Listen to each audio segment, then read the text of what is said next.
అందరికీ నమస్కారం అండి. చక్కగా మనం ఈ ధనుస్సు రాశి వారి ఫలితాలు ఈ ఆంగ్ల నూతన సంవత్సరంలోకి అడుగుపెట్టేశాము. ఈ నూతన సంవత్సరంలోకి అడుగుపెడుతున్న ధనుస్సు రాశి వారి జాతకులకి స్వాగతం, సుస్వాగతం. మీ రాశినాథుడైన బృహస్పతి గురువు ఆశీస్సులతో మీరు సహజంగానే ఆశావాద దృక్పథం మీలో ఉంటుంది. ఉన్నతమైన ఆశయాలు కలవారు మరియు స్వేచ్ఛాయుతమైన స్వభావం కలిగిన వాళ్ళు ఈ ధనుస్సు రాశి వాళ్ళు. అయితే ఈ రాబోయే 2026వ సంవత్సరంలో ఏలినాటి శని గడిచిన తర్వాత మీరు కాస్త ఊపిరి అనుకుంటున్న ఈ తరుణంలో మీ సహనానికి, మీ మానసిక ధైర్యానికి మరియు కుటుంబ సౌభాగ్యానికి ఒక పెద్ద పరీక్ష పెట్టి సంవత్సరంగా నిలవబోతున్న ఈ సంవత్సరం మీ జీవితంలో రెండు పూర్తి భిన్నమైన విరుద్ధమైన ఫలితాలను అందించే రెండు అర్ధభాగాలుగా విడిపోబోతోంది. ఈ సంవత్సరం ప్రథమార్థం మీకు ఎంతో ఆశాజనకంగానూ విజయవంతంగానూ సాగితే ద్వితీయార్థం మాత్రం అత్యంత జాగ్రత్తగా ఓర్పుతో మరియు ఆచితూచి అడుగు వేయవలసిన గ్రహ సంచారం అయితే సూచించక తప్పదు. ఈ ఏడాది మీ రాశికి 4వ ఇంట సుఖస్థానము మాతృస్థానము అయినటువంటి మీనరాశిలోకి శని భగవానుడు ప్రవేశిస్తున్నాడు. ఇది అర్ధాష్టమ శని లేదా కంటక శని యొక్క ప్రారంభం సూచిస్తోంది. ఇది సాధారణంగా మానసిక ప్రశాంతతకు, గృహ సౌభాగ్యానికి భంగం కలిగించేలా సంచారం. దీనికి తోడు ఇదే 4వ ఇంట్లో ఛాయాగ్రహమైన రాహువు కూడా సంచరించటం వలన ఆకస్మికంగా ఆసుపత్రుల ఖర్చు విపరీతంగా పెరిగిపోతాయి. ఆర్థికంగా ఇది అత్యంత గడ్డు కాలంగా ఉంటుంది. కాబట్టి ఫైనాన్షియల్ ప్లానింగ్ చేసుకుని అనవసరమైన ఖర్చులన్నీ తగ్గించుకొని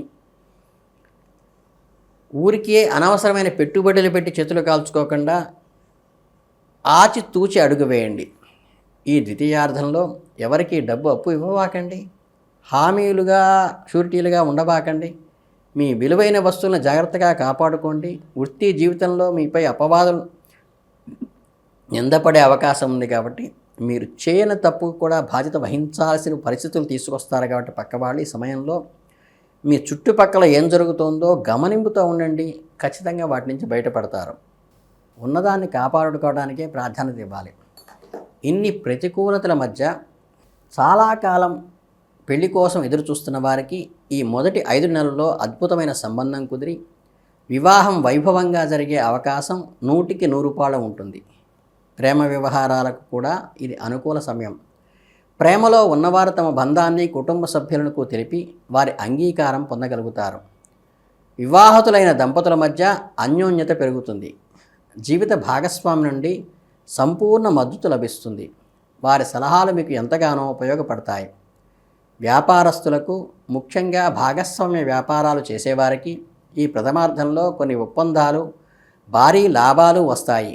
మీ సామాజిక గౌరవం, పలుకుబడి పెరుగుతుంది. 2026వ సంవత్సరం ప్రథమార్థంలో మీకు ఒక అద్భుతమైన వెలుగు చూపే ఆశాకిరణాన్ని అందిస్తోంది.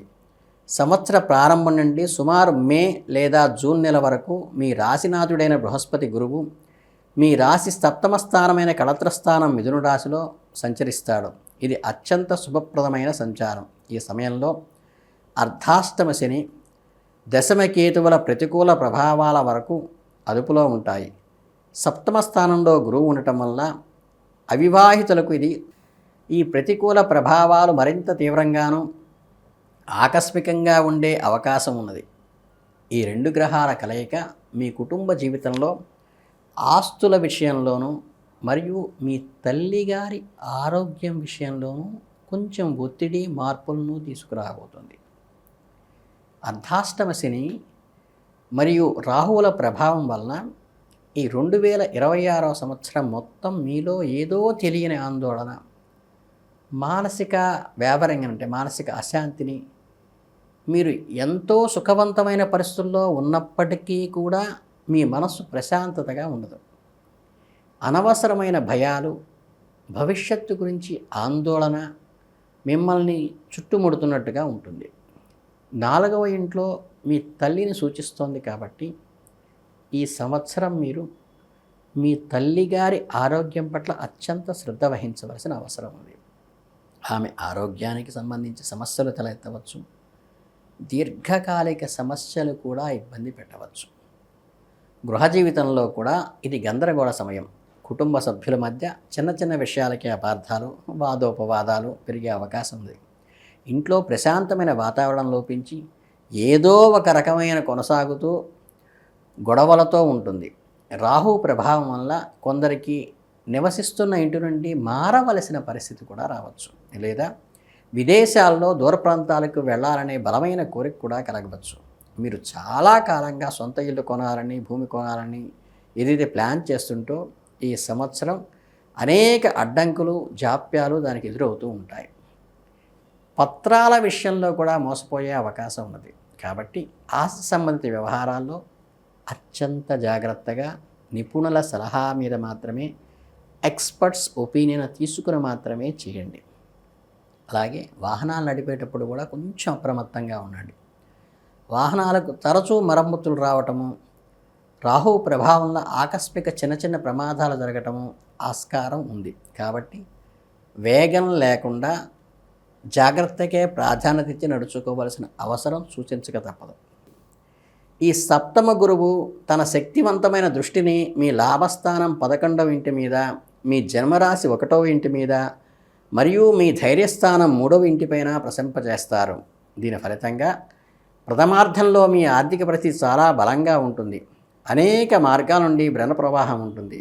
మీ కోరికలు నెరవేరుతాయి. మీ ఆరోగ్యము, ఆత్మవిశ్వాసము, బలం ఉంటాయి. మీలో ధైర్యం పెరిగిన కొద్ది ప్రయత్నాలు చేస్తారు. తోబుట్టువులతో సంబంధాలు మెరుగుపడతాయి.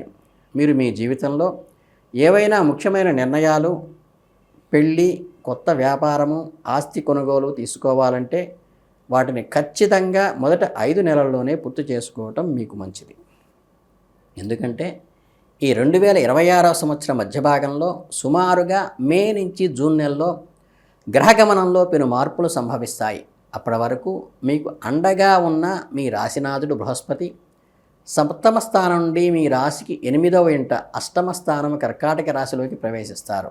ఇది అష్టమ గురువు సంచారం.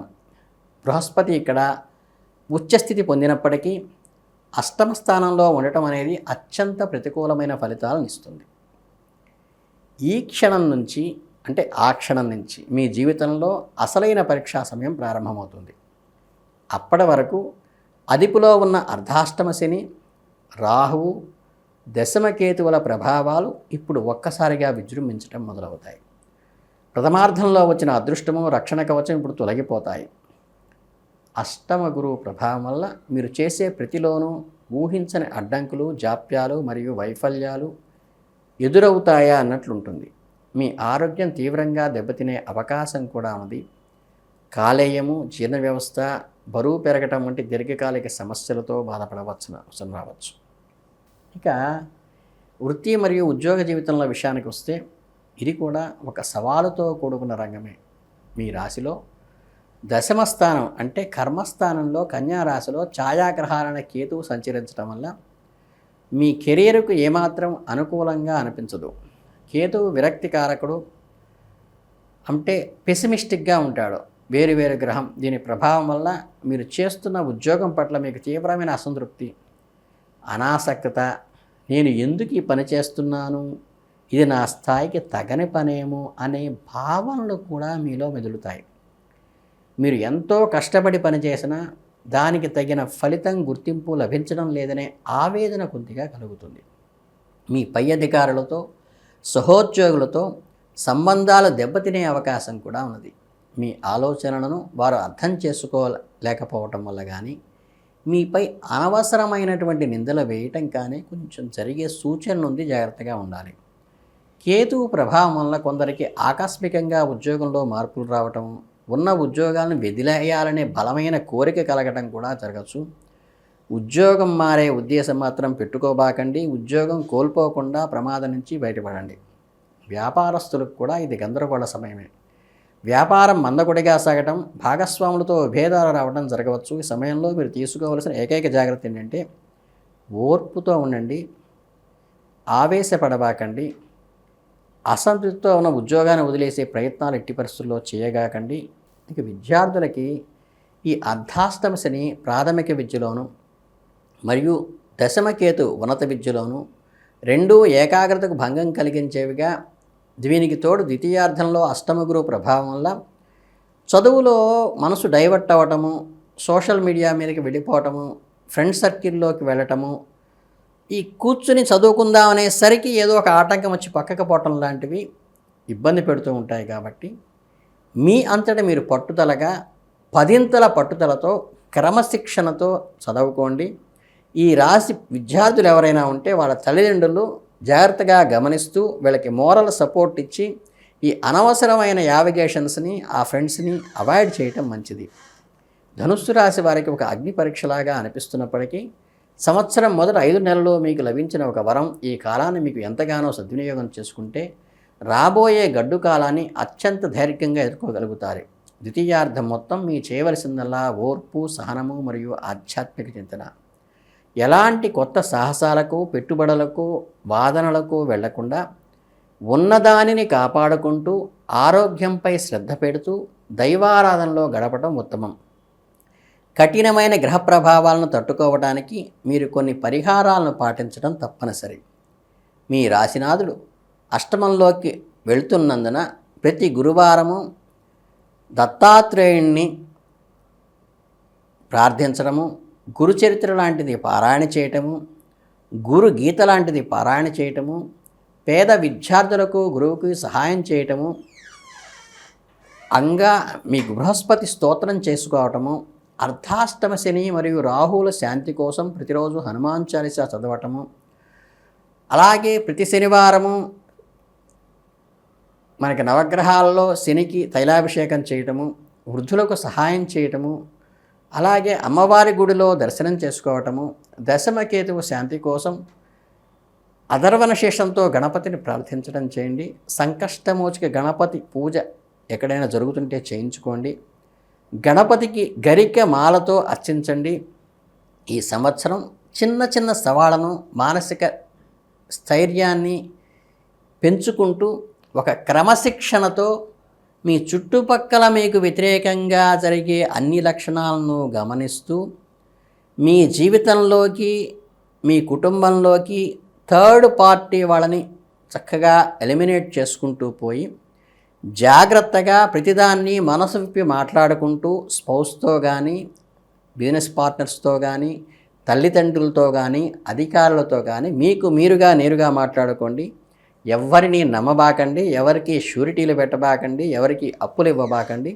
ఈ రకమైన చిన్న పరిహారాలు చేసుకుంటే అద్భుతంగా ఈ సంవత్సరం మీకు సహకరిస్తుంది. ఈ జాగ్రత్తలు మాత్రం జాగ్రత్తగా తీసుకుని ముందుకు వెళ్ళాలని మీరందరికీ శుభాభినందనలు తెలియజేసుకుంటూ జై హింద్.